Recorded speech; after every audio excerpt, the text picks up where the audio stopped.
तो ठीक है, आगे शुरू करते हैं पोजीशन वेक्टर एंड डिस्प्लेसमेंट के बारे में। Position vector R of a particle P located in a plane जो कि एक्स वाई रेफरेंस में है, तो R is equals to X I cap plus Y J cap होगा। ये सिंपल बात है, ठीक है। और आगे बोलता है कि सपोज एक particle move along the curve shown by a thick line and it is at P at time T and P dash at time T dash, यानी दो अलग अलग पॉइंट पे हैं एट डिफरेंट टाइम। तो डेल आर क्या होगा, displacement क्या होगा, आर डैश माइनस आर। दो फिगर दिखते हैं, पी और पी डैश दिख रहे हैं फिगर 4.12 में, मेरे लेफ्ट साइड में बी पार्ट देखना है। तो यहाँ पे पी से पी डैश डेल आर का डिफरेंस आ रहा है, ओके। अब यहाँ पे हमें आर डैश की वैल्यू में क्या हो जाएगा, X dash I cap plus Y dash J cap minus X I cap plus Y J cap, and यही सेम चलेगा। अब क्या हुआ यहाँ पे, एक्स डैश माइनस एक्स जो होता है वो डेल एक्स होता है, ठीक है। डेल्टा एक्स बोलो या डेल एक्स, मैं डेल बोल देता हूँ, ठीक है। डेल्टा बोलते हैं वैसे इसको, where delta X is equals to X dash minus X and delta Y is equals to Y dash minus Y. Velocity जो हो जाएगी वो एवरेज वेलोसिटी वी बार होती है of an object is the ratio of displacement and corresponding interval. तो del r by del t, delta are by delta t बोल सकते हैं, बोल सकते हैं, क्यों नहीं। और डेल्टा आर क्या है, delta x I cap plus delta Y J cap. अब तुम्हें ये चीज़ समझ में आई कि प्लस कैसे हो गया, क्योंकि यहाँ पे एक्स डैश माइनस एक्स, जैसे हमने इसको अंदर डाला, ये जो नेगेटिव साइन है ना, हमने इसको ब्रैकेट के अंदर डाल दिया तो बाहर पॉजिटिव हो गया और अंदर हो गया। मैं डेल्टा आर वाली इक्वेशन की बात करूँ, delta R equal to X dash I I cap वाली में जो माइनस है वो हमने अंदर डाला, और जब दोनों का ग्रुपिंग की तो सब पॉजिटिव बच गया, है ना। ये तो दिख ही रहा है। तो इस वजह से delta x I cap plus delta Y J cap बचा। कोई दिक्कत नहीं, है ना। वो डिवाइड बाई डेल्टा टी कर दिया, और आई कैप जे कैप को हमने आगे लगा दिया और रेशियोज़ को हमने पीछे लिख दिया, और इक्वेशन आ गई हमारे पास 4.27। और वी बार यानी एवरेज वेलोसिटी जो हो जाएगी, sorry, velocity, average velocity at X I cap, average velocity at Y Y cap Y J cap. समझ में आया? मतलब हर एक पॉइंट पे, मतलब हर एक डायरेक्शन की एवरेज वेलोसिटीज का सम कर देंगे। यहाँ मैं ये बोलना चाहता हूँ। तो V bar is equals to delta are by delta D and the direction of the average velocity same as that of delta R, okay. तो ये टाइम के डायरेक्शन का तो कुछ मालूम नहीं। The velocity, instantaneous velocity is given by the limiting value of the average velocity as the time interval approaches zero। तो v जो हो जाएगा, टाइम इंटरवल जीरो को रीच कर रहा है ना, तो लिमिट लगा देंगे delta T tends to zero पे। अब delta are by delta T जो हो जाएगा वो D R by D T हो जाएगा। ये चीज़ समझे हमने क्या करा, इसका डिफ्रेंसिएशन कर दिया सिंपल भाषा में बोलो तो, ठीक है। तो द लिमिटिंग वैल्यू जब अप्रोच करेगी जीरो को, डिफ्रेंशिएट करना मतलब चीज़ों को तोड़ना, डिवाइड करना, है ना। अब उसको इतना स्मॉल कर देना है कि टाइम जीरो हो रहा है। आप समझ में आ रहा होगा। तो meaning of the limiting process can be easily understood with the help of figure A से डी तक, ठीक है। यहाँ देखना, thicker line represent the part of an object which is at P at time T, P1 P2 and P3 represent the position of the object after time del delta T1 delta T2 and delta T3 dot delta R1 और delta R2 and delta R3 are the displacement of the object in time। Delta T1 delta T2 भी देखते हैं, ठीक है। ये सब बोल क्या रहे हैं हमें, यहाँ पे फिगर 4.13 देख रहा हूँ मैं। यहाँ पे हमें एक, फर्स्ट ऑफ ऑल हमें क्या दे रखा है, आर और आर वन दे रखा है। अब इसके बीच में डेल्टा R1 बना। अब डायरेक्शन ऑफ एवरेज वेलोसिटी क्या होगी, जहाँ पे डेल्टा आर की डायरेक्शन है that is in right hand side, है ना, या क्लॉकवाइज डायरेक्शन। अब डायरेक्शन ऑफ अब R2 देखो सेम, R3 देखो सेम। मतलब हम धीरे धीरे हम खिसक रहे हैं, समझ में आ रहा है। कहाँ को शॉर्ट हो रहे हैं, जो आर और आर डैश के बीच में एंगल बन रहा है ना, वो छोटा होता जा रहा है। क्यों कर रहे हैं डिफरेंशिएट, क्योंकि हमें यहाँ पे क्या चाहिए था, the velocity that is instantaneous velocity. समझ में आया। मतलब हमें, अब हमें कोई पूछेगा एवरेज वेलोसिटी दो, तो हम ठीक है भाई, वो delta R by delta T होगा। अगर कोई पूछ ले कि हमें एग्जैक्ट वेलोसिटी चाहिए या फिर जनरली वेलोसिटी पूछते हैं, है ना, तो तब हमें डिफ्रेंशिएट करना पड़ेगा of the resultant vector by with respect to time, है ना। तो इस तरह से छोटा होता गया और हमें डायरेक्शन ऑफ वी इस तरह की हो गई। The direction of the average velocity is shown in figure A B C for the decreasing value, है ना। तो direction of velocity at any point on the plane of an object is tangential to the path at that point and is in the direction of motion. तो tangential थी, एक point पे touch हो रही थी, टेंजेंशियल थी, और direction of motion में है। तो we can express V in the component form V is equals to D R by D T हो गया, लिमिट लगाया, अब हमने वैल्यूज़ डाल दी जो हमारे पास थी। आर की वैल्यू ये थी। ऐसा क्यों कर रहे हैं हम? क्योंकि जब टाइम से डिफ्रेंशिएट करते हैं, अब आर की वैल्यू ही तो डालेंगे, तभी तो एक्चुअल डिफ्रेंशिएशन हो पाएगा। तो हमने आई कैप को आगे ले आया, लिमिट्स के बाहर आ सकता है ना डायरेक्शंस तो। और v is equals to I cap D x by D T plus J cap D Y by D T, that is again, अब समझ में आया कि V X I cap plus V Y J cap. तो कुछ कुछ समझ में आ रहा है। आर में भी यही चक्कर था, जहाँ पे वी एक्स जो है वो d x by D t है और वी वाई जो है वो d Y by D t है। So if the expression of coordinate x and y are known as the function of time, we can use this equation to find v x and v y. और जो magnitude होगा v का वो क्या होगा, Pythagoras theorem से root under, इसकी बात हम पिछले लेक्चर में कर रखे हैं, V is equal to root under V square X plus V Y square, sorry जो मर्जी बोलो, वी एक्स का स्क्वायर प्लस वी वाई का स्क्वायर, समझ में आता है। और डायरेक्शन ऑफ वी क्या होगी, ये हमने यार देखो, अगर तुमने नहीं देखा है पिछली क्लास का लेक्चर तो इससे पहले वाला पार्ट देख लेना, तो हमने वहाँ पे टेंजेंशियल की एंगल वगैरह की बात कर रखी है। और फिगर 4.14 जो है for a velocity vector V at point P, तो हमारा tan थीटा हो जाएगा V Y by B X, ठीक है, यहाँ से देखेंगे तो, ठीक है, एट अ पर्टिकुलर पॉइंट देखो तो क्या होगा, V Y by V X, reason भी परपेंडिकुलर वन बेस होता है tan थीटा, तो परपेंडिकुलर में वी वाई था, ठीक है। और डायरेक्शंस जो होती हैं वो नहीं काउंट होती जब जब रेशियो डिवाइड होते हैं। एक्सेलरेशन की बात करें तो the average acceleration A of an object for the time interval delta T moving in X Y plane जो हो जाएगा वो delta V by delta T होगा, है ना। अब तुम्हें पता है क्या होता है, डेल्टा को अगर भूल जाओ तो एक्सेलरेशन की यही डेफिनेशन होती है भाई, कि वेलोसिटी पर यूनिट टाइम, है ना। हमने यहाँ पे डेल्टा वी डाला और हमारे पास सेम वे में एवरेज एक्सेलरेशन आ गया ए x I cap plus A Y J cap, कोई दिक्कत नहीं। अब ये नीचे जो आ रखा है in terms of X and Y star बना के लिखा है इन्होंने, इसको हम ऊपर देखेंगे जब जब भी इसके बारे में बात होगी, है ना। तो ये फिगर, इसमें मैंने फिगर तुम्हें वैसे दिखाई दी है, और तुम्हें ये पता होगा V X equal to V cos theta होता है, V Y equal to V sine theta होता है ना। इस चीज़ को थोड़ा दिमाग में रखना। अगर कोई सोच रहे कैसे पता है, तो हमने पिछले लेक्चर में डिस्कस अगेन कर रखा है, ठीक है। आप देखो चीज़ें रिलेट होंगी आपस में, तो वो रिवाइज करके आना। एक्सेलरेशन, इंस्टेंटेनियस एक्सेलरेशन की बात करते हैं। अब लिमिटिंग फैक्टर आ जाएगा ऑफ टाइम, जो कि जीरो को जाएगा, ठीक है। तो del V by del T हो जाएगा, सिंस डेल वी जो होता है वो del V X I cap plus del V Y J cap हो जाएगा। ए जो हो जाएगा I cap, limit del T जा रहा है ज़ीरो को, और plus J cap limit del T जा रहा है ज़ीरो को, del V Y by del T. ये चीज़ें जो है कुछ नहीं करा हमने सिंपल उसके कंपोनेंट्स में डिवाइड कर दिया। डेल वी था वो हमारा एक्स और वाई कंपोनेंट्स में डिवाइड हो गया, और ए जो है हमारा ए x I cap plus A Y J cap आ गया, जो कि हमने पहले भी डिस्कस करा, है ना। अब यहाँ पे ए एक्स जो हो जाएगा वो D V X by D T, और ए वाई हो जाएगा D V Y by D T. Okay, अब यहाँ पे स्टार लगा है, ठीक है। अब बताता हूँ तुम्हें क्या स्टार का मतलब है। अब in terms of X and Y,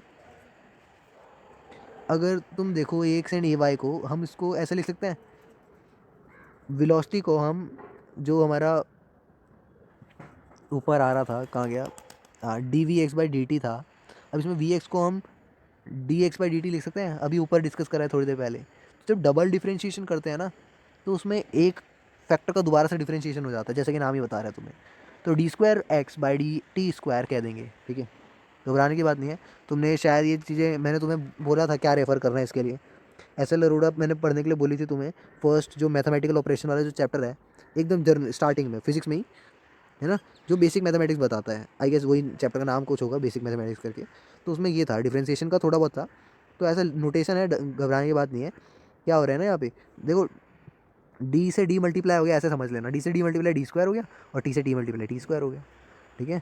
ऐसे करके कुछ समझ लेना, अभी समझने के लिए बोल रहा हूँ मैं, ऐसा नहीं कि ऐसा होता ही है, ठीक है, ये कन्वेंशन है। तो as in case of velocity we can understand graphically the limiting process used in defining acceleration on a graph showing the path of object, है ना। तो फिगर में ए से डी तक बता रहे हैं, ऐसे 4.15 फिगर है, ये रही हमारी फिगर, ठीक है। अब यहाँ पे क्या चक्कर हुआ, फिगर 4.15 कह रही है कि the average acceleration of 3 time interval, एक डेल्टा टी वन पे, एक डेल्टा टी टू पे, एक डेल्टा टी थ्री जो कि सब उससे भी छोटा है, ठीक है, in the limiting factor delta T goes to zero. ऐसा क्यों कर रहा हूँ मैं, मैंने बोला था ना कि मैं छोटा कर रहा हूँ, डिवाइड मतलब डिफ्रेंशिएट करते हैं तो क्या करते हैं, उसके स्मॉलेस्ट पार्ट पे जाते रहते हैं, तो यही तो हो रहा है। स्टार्टिंग में देखो ए पार्ट देखो, हमारा डायरेक्शन ऑफ एवरेज एक्सेलरेशन दे रखा है और P1 और P2 दे रखा है, V उस साइड है और V डैश उस साइड है। अब यहाँ पे क्या हुआ, डायरेक्शन ऑफ तो सही हर जगह, डायरेक्शन ऑफ ए बार जो है वो वही है जो कि थी पहले से। पॉइंट आपस में नज़दीक आते जा रहे हैं, है ना। तो एक समय ऐसा है कि पॉइंट एक ही हो गए और डायरेक्शन तो वही रही। तो यहाँ पे तुम ग्राफ देख पा रहे हो, नीचे जो छोटा छोटा ट्राइंगल से बन रखे हैं, एरो हेड देखना, वी का एरो और वी डैश का एरो, और अपोजिट हो जाएगा डेल्टा वी का एरो, ठीक है। कौन सा लॉ था ये, ट्राइंगल लॉ के हिसाब से। और सेम गोज टू आगे आगे। तो note that in one dimension the velocity and the acceleration of an object are always along the same straight line, either in the same direction or in the opposite direction, ठीक है। कि एक dimension में velocity acceleration जो होगी वो एक ही straight line में होंगी। However, for motion of 2 or 3 dimension, velocity and acceleration vector may have an angle between them, 0 से लेके 180 तक। ये एग्जांपल देख लेते हैं, ज़्यादा क्लियर होगा। Position of a particle is given by R दे रखा है हमें ये चीज़। अब what T where T second, ये सारी चीज़ बातें तुम्हें पता है। फाइंड वी टी और ए टी, देख रहे हो बोल्ड हो रखे हैं, यानी वेक्टर बताना है ऑफ द पार्टिकल। बता देंगे क्या करना है, इसका डबल डिफरेंशिएशन करना है अगर एक्सेलरेशन की बात हो रही है तो, सिंगल डिफरेंशिएशन करना है अगर वेलोसिटी की बात हो रही है तो, कोई बड़ी बात नहीं है। सेकंड आता है कि find the magnitude and the direction of, ये भी बता देंगे। एट टाइम दे रखा है तो बस वैल्यू पुट कर देनी है। तो देखो पहले बी टी निकालते हैं, D R by D T होता है। अब हमने क्या करा, इसको इस क्वेश्चन को ध्यान से समझ लो, तुम्हें डिफरेंशिएशन भी समझ में आ जाएगा। देखो अब 3.0 लिखा है ना, इसको मैं 3 बोल रहा हूँ और 2.0 को 2 बोल रहा हूँ और 5.0 को 5 बोल रहा हूँ, कि मेरे को बोलने में आसानी है और बात भी वही है ना, मगर लिखना तुम, ठीक है। क्या होता है ना, चीज़ों को अभी हमने कौन से चैप्टर में पढ़ा था, ये यूनिट एंड मेजरमेंट में ही पढ़ा था कि प्रिसीजन वैल्यू जो होती है वो मैटर करती है ना। तो 3.0 मतलब ज़्यादा प्रिसाइज, है ना। वहाँ पे दो हमारे पास टर्म्स आ गए। तो यहाँ देखो, इसका जब डिफ्रेंशिएशन होगा इस आर का, ये आर लिखा है मैंने, है ना, जो कि क्वेश्चन में दे रखा था। अब 3 के साथ मल्टीप्लाई में टी है, 3t है। अब 3t का डिफ्रेंशिएशन t के रिस्पेक्ट में करेंगे तो 3 बचेगा, ठीक है। और 2t स्क्वायर का डिफ्रेंशिएशन t के रिस्पेक्ट में करेंगे तो जो t स्क्वायर के ऊपर 2 है ना वो नीचे जंप कर देगा, ओके। और उसकी पावर कम हो जाएगी। समझी बात, ये बात ना असल में मैंने तुम्हें स्टार्टिंग में भी बता रखी थी, डिफ्रेंशिएशन का तरीका।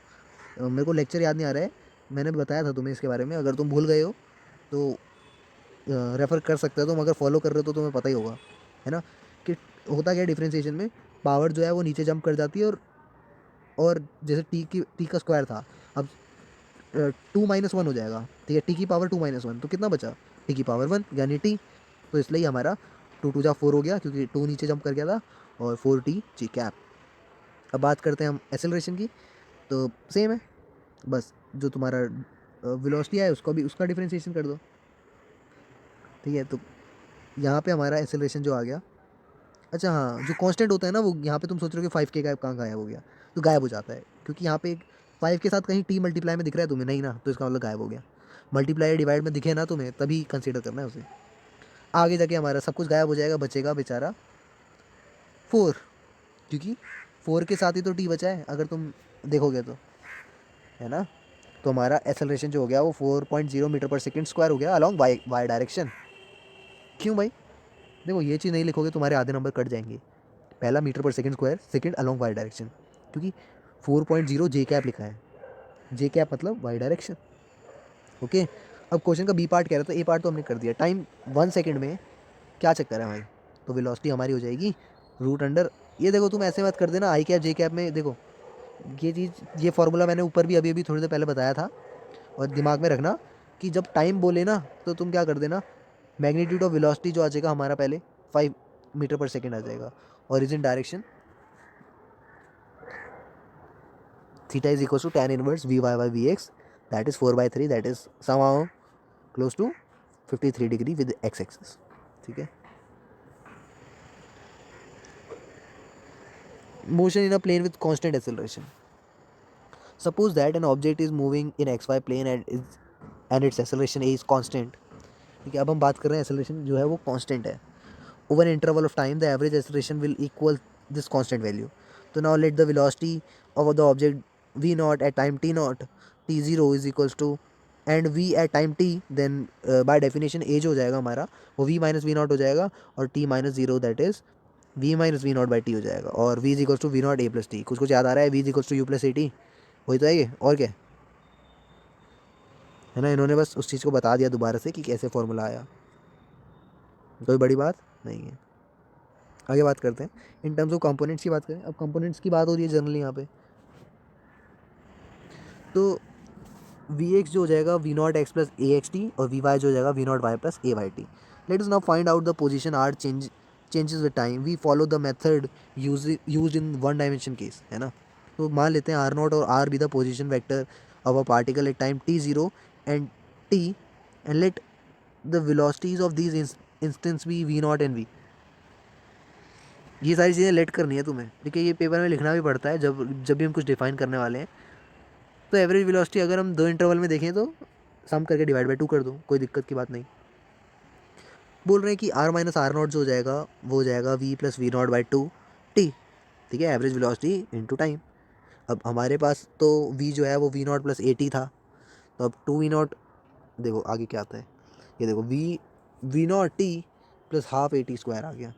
देखो कितना अच्छे से इन्होंने समझाया, जो चीज़ हम पिछले चैप्टर में पढ़ के आए थे उसको इन्होंने अप्लाई यहाँ कर दिया है और ये वेक्टर के फॉर्म में करा है। ध्यान देना, बोले ना कि let us now find out the position R changes with time, ठीक है। तो यहाँ से इस इक्वेशन से आ गया speed equal to distance upon time और distance equal to speed into time. तो यहाँ स्पीड में टाइम मल्टीप्लाई करा तो एवरेज डिस्टेंस आ गया,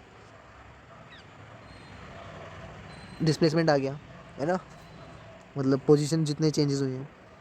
तो यहाँ से R not is equal to R not plus V not T plus half A T square. It can be easily verified that the derivatives of equation dr by dt gives equation that, ठीक है, and it is also satisfies condition at t is equal to 0 r equal to r naught. It can be written its component form. तो देखो इन्होंने verify करा है, वो तो कोई दिक्कत की बात नहीं है, इसको कंपोनेंट्स में तोड़ना आना चाहिए तुम्हें। एक्स हो जाएगा X not plus V not X T plus half A X T square, कोई दिक्कत। सिमिलरली फॉर वाई और one immediate interpretation of equation is that the motion in x and y direction can be treated independently of each other. ये बात तो समझ में आती है क्योंकि हम हर बार इंडिपेंडेंट चीज़ों को देख रहे हैं। That is motion in a plane can be, देखो प्लेन जब भी बोलूँ टू डायमेंशनल होता है, ये तो कोई डरने मतलब ये तो ऑब्वियस बात होनी चाहिए तुम्हारे लिए। प्लेन मतलब 2D, स्पेस मतलब 3D, ओके। तो there is motion in a plane can be treated as two separate simultaneous one dimensional motion with constant acceleration along two perpendicular directions। क्या बोला, एक प्लेन में जब मोशन होता है और देखो अगर हम सिर्फ एक्स एक्सिस को देखें तो वो 1D हो जाएगा, वाई एक्सिस भी अकेला वाई एक्सिस 1D है with constant acceleration along two perpendicular direction, है ना। तो एक्सेलरेशन कांस्टेंट है दो परपेंडिकुलर डायरेक्शन। तो it is important to note, sorry it is important result in is useful in analysing motion of object in two dimension. Similar result जो है 3 dimension के लिए भी होता है ना, वो आगे डिस्कस होगा या we shall discuss in section 4.10 projectile motion के केस में। तो आप पार्टिकल एग्जांपल देख लेते हैं 4.5। A particle starts from origin at t is equal to 0 with a velocity 5.0 i cap metre पर सेकेंड। समझ में आता है, एक पार्टिकल जो है वो एक्स एक्सिस पे है, ठीक है, उस एक्स एक्सिस की डायरेक्शन में जा रहा है 5 मीटर पर सेकेंड की रफ्तार से अंडर एक्शन ऑफ फोर्स जो कि कांस्टेंट एक्सेलरेशन प्रोवाइड कर रहा है ऑफ दे रखा है जितना, ठीक है, मैं बोल नहीं रहा हूँ इस टर्म को। What is the y coordinate of the particle at the instant in x coordinate is 84 meter. What is the speed of the particle at this time? तो हमें r is equals to we not T plus half A T square पता है, ठीक है। यहाँ पे गौर करने वाली बात सुनो, जब तुम बोलोगे ना इसको, ये ना यहाँ पे बोल्ड कर रहे हैं एनसीईआरटी में, तुम्हें अगर तुम बुक्स वगैरह रेफ़र करते हो तो उसमें ऊपर एरो लगा देंगे, जैसा मैं तुम्हें स्टार्टिंग ऑफ द चैप्टर में बताया था जब वेक्टर पढ़ा रहा था, है ना, कि बोल्ड हो रहा है तो वेक्टर है, या एरो लगा है उसके सर पे तो भी वेक्टर है। तो यहाँ एरो लग रखा है, सॉरी यहाँ एरो नहीं लगा है, अगर नहीं लगा है तो भूल मत जाना, तो यहाँ लिखा है r vector is equal to v vector t plus half a vector t square. Question में वी दे रखा है, एक्सेलरेशन भी दे रखी है, टाइम नहीं दिया है। तो फिलहाल हमने क्या करा, चीज़ों को सिंप्लीफाई करने की कोशिश की। 3 को हमने आधा कर दिया है ना, हाफ से कर देंगे सब कुछ। 2 का हाफ क्या होता है 1 होता है, 3 का हाफ क्या होता है 1.5 होता है। हमने चीज़ों को आपस में जोड़ने की कोशिश की और आई कैप और जे कैप में सेपरेट कर दिया। तो एक्स टी जो हो जाएगा वो 5t प्लस 1.5t स्क्वायर हो जाएगा, वाई टी जो हो जाएगा वो प्लस का 1t स्क्वायर होगा। प्लस बोलना बहुत ही इंपॉर्टेंट यहाँ पे रोल हो जाता है, बिकॉज डायरेक्शन चेंज हो सकती है। तो अभी तो फिलहाल अपवर्ड जा रहे हैं ना, मतलब पॉजिटिव वाई डायरेक्शन में जा रहे हैं। अब गिवन एक्स टी जो है वो 84 मीटर है, ये बात हमने क्वेश्चन पढ़ते हुए देख ली थी। तो इस इक्वेशन में डालेंगे। अब देख रहे हो इन्होंने क्वाड्रेटिक इक्वेशन को झटके में सॉल्व कर दिया। तो ये झटके में करा नहीं है, ये तुम्हें बता रहे हैं कि इससे आंसर आ जाएगा। टाइम जो हो जाएगा वो 6 सेकंड हो जाएगा। ठीक है, ये है फिजिक्स। फिजिक्स में मैथ्स को अप्लाई करते हैं और यूज़ करके रिजल्ट निकाल देते हैं। तो निकाल दिया इन्होंने। ठीक है, इसको तुम सिंप्लीफाई कर लेना। नहीं पता क्वाड्रेटिक निकालना आता ही होगा है ना। क्वाड्रेटिक इक्वेशन कैसे निकालते हैं, एक तो root under b square minus 2ac b square minus 4ac/2a होता है, और दूसरा स्प्लिट मिडल टर्म कर दो, या जो भी तुम्हारा हिट एंड ट्रायल हो रहा है यू कैन डू इट। ठीक है, जैसे भी तुम्हें कन्वीनियंट लगे। तो इस हिसाब से वाई हमारा 36 मीटर आ जाएगा। नाउ वेलोसिटी जो है v is equal to dr/dt है ना। तो हमें ये है जो कि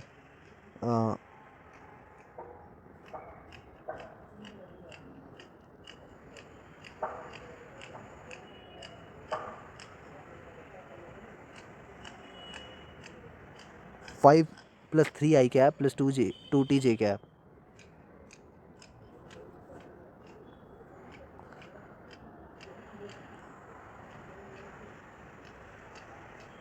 ओके ओके, हाँ हाँ। देखो इन्होंने ना, पता है मेरे को क्या सोच रहा था, मैं बोल रहा था कि एक्चुअल चक्कर क्या है। तो यहाँ पे ना इन्होंने आर दिख रहा है तुम्हें यहाँ पे, ये जो इक्वेशन है आर की, देयरफॉर के ऊपर जो है आखिरी इक्वेशन, इसका डिफरेंशिएशन कर दिया विद रिस्पेक्ट टू टी। अब खुद सोचो क्या चक्कर है। 5t का डिफरेंशिएशन 5 होता है, 1.5t स्क्वायर का डिफरेंशिएशन 1.5 इंटू 2 और t की पावर 1। तो 1.5 इंटू 2 कितना होता है 3 होता है। 15 2 जा 30 है ना। सेम वे में हमने इसका भी कर दिया जे कैप वाले का, तो 2t आ गया। तो हमने यहाँ डिफरेंशिएट करें। ठीक है, तो एट टाइम जो है 6 सेकंड है, तो वेलोसिटी हमारी 23 i cap plus 12 j cap हो जाएगी। और स्पीड हमारी root under 23 square plus 12 square, that is something similar to 26 metre पर सेकंड स्क्वायर, सॉरी सेकंड। ठीक है, और यही हमें चाहिए था। तो क्वेश्चन कैसा कैसा लगा तुम्हें? ये हार्ड था ये? देखिए हार्ड नहीं बोलेंगे इसको फर्स्ट ऑफ ऑल, क्योंकि हमारे पास फॉर्मूलेज थे, हमने उसका डिफरेंशिएशन करा और हमारा आंसर भी आ गया। ठीक है, रिलेटिव वेलोसिटी इन 2 डायमेंशंस। मैं सोच रहा था प्रोजेक्टाइल मोशन नेक्स्ट क्लास से करें, है ना। तो मैं इसको थोड़ा बहुत बता देता हूँ, है ना। ये हमारा आखिरी टॉपिक रहेगा आज की क्लास का, शायद लंबी हो गई class. Relative velocity in 2 dimension. The concept of relative velocity for motion long a straight line can be easily extended to include motion in a plane or in 3D, है ना। सपोज करते हैं कि हमारे पास 2 ऑब्जेक्ट है ए और B, जिनकी velocity V A और वी बी है, और ये वेक्टर फॉर्म में है। ठीक है, तो A relative to that of B is v A B, that is कुछ ज़्यादा है। हमने ये चीज़ें उसमें भी करी थी, अभी तो प्लेन की बात चल रही है, हमने स्ट्रेट लाइन में भी करी थी। तो v A b is equals to v a minus b b हो जाएगा, और and similarly v b a हो जाएगा v b minus v a. Therefore v A b is equals to negative of v b minus v a while both magnitudes are same. Okay, example पे आ जाते हैं। Rain is falling vertically at speed of 35 meter पर second. Okay, women riding अ bicycle, speed दे रखी है 12 metre प्रति second की रफ्तार से इन ईस्ट टू वेस्ट डायरेक्शन। ठीक है, ईस्ट से वेस्ट यानी राइट टू लेफ्ट मान लो। ठीक है, दिख रही है इमेज, एक वुमेन जो है वो साइकिल चला रही है। ठीक है, मतलब जो जनरली तुमने देखा होगा कि चाय की रेडी वगैरह लगाते हैं ना, तो और ऊपर शायद छाता भी है ना। तो हाँ, किस डायरेक्शन में अम्ब्रेला को लगाया जाए। तो फिगर कुछ इस तरह से दिख रही है, और वी बी जो है वो इस साइड है, और माइनस वी आर जो है, रेंज जो है वो नीचे को है। Rain is falling vertically at the speed of 35, तो ये रेंज जो है वो नीचे को जा रही है, और बाईसाइकिल की डायरेक्शन जो है वो स्ट्रेट की है ना, जो कि ईस्ट से वेस्ट है। तो what is the direction she should hold her umbrella, किस डायरेक्शन में अम्ब्रेला को होल्ड करें। एक एंगल बन रहा है इन दोनों के बीच में। ठीक है, अब तुम कुछ सोच रहे होगे कि डैश डैश करके माइनस वी बी क्यों करा, क्योंकि मैंने तुम्हें कौन सा थ्योरम था वो, triangle law of vector addition है ना, तो वेक्टर एडिशन थ्योरम हमने पढ़ा था। तो उसमें जैसे हमने पैरेललोग्राम भी पढ़ा था और ट्रायंगल भी पढ़ा था, तो उसमें क्या कहते हैं कि एक के हेड पे एक की टेल लगा दो, वहाँ से रिजल्टेंट बना दो, तो वही बना है यहाँ पे वी आर बी। ठीक है, आर से बी की तरफ जा रहा है ना, आर की टेल से बी के हेड पे जा रहा है, तो वी आर बी, और एंगल बन रहा है थीटा। तो here the velocity of rain of the bicycle to the velocity of bicycle she is riding is v r b हो जाएगा, that is v r minus v b. ये बात हमें समझ में आती है। और relative velocity vector is shown in figure, जो कि एंगल थीटा बना रहा है, तो क्या होगा v b by v r हो जाएगा। क्यों होगा ये तो हमने ट्रिग्नोमेट्री क्लास 10 में भी पढ़ा था, है ना। परपेंडिकुलर अपॉन बेस करा तो आंसर आ गया 0.343, that is something similar to 19 degree.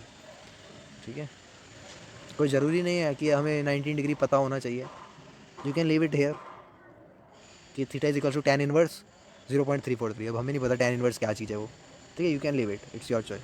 Therefore the women should hold her umbrella at an angle of 19 degree the vertically toward the west. Carefully note the difference between example 4.1 and 4. In example 4.1, boy experienced the resultant vector sum of two velocities, while in this example woman experienced the velocity of the rain relative to the bicycle.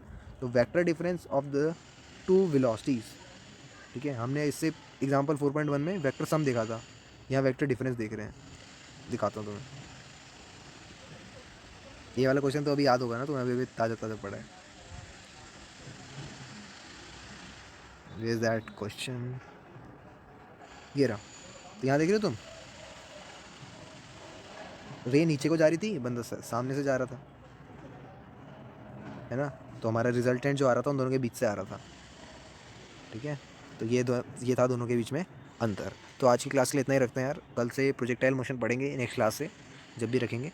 और तुम ना इस चीज़ को revise कर लेना, इसके question कर लेना जो बनते हैं तुमसे, ठीक है। इससे रिलेटेड एक्सरसाइज में एक बार छान लेना क्वेश्चन, अगर तुम पहले करना चाहते हो, ठीक है। क्योंकि जब मैं एक्सरसाइज डिस्कस करवाता हूँ तो यार वो वाला फील नहीं लाता कि हम एक एक क्वेश्चन को डीप डाइव कर रहे हैं, ठीक है। डेफिनेटली आंसर मिल जाते हैं तुम्हें, और जो तुम्हें कोई भी डाउट होगा तुम मुझसे कभी भी पूछ सकते हो, ठीक है, या कमेंट कर लेना, मैं पढ़ लूँगा। प्रोजेक्टाइल मोशन अच्छा टॉपिक है और पेपर में आता ही आता है, ठीक है। तुम्हारे पेपर में आगे भी आता है, इवन एनडीए या फिर जेई में पूछा जाता है। तो ये टॉपिक जो है थोड़ा हटके टॉपिक है, और इवन इसके शायद नेट पे तुम्हें विजुअल फॉर्म में भी आंसर, मतलब एक्सपेरिमेंट्स दिखेंगे कि एक्चुअल क्या चक्कर है, ठीक है। तो बस वैसे तो हम डिस्कस करेंगे इसको नेक्स्ट क्लास में, तुम इससे पहले वाला रेडी रखना, ठीक है, रिवाइज़ करके रखना। तो बस आज के लिए इतना ही, मिलते हैं नेक्स्ट वीडियो में, बाय।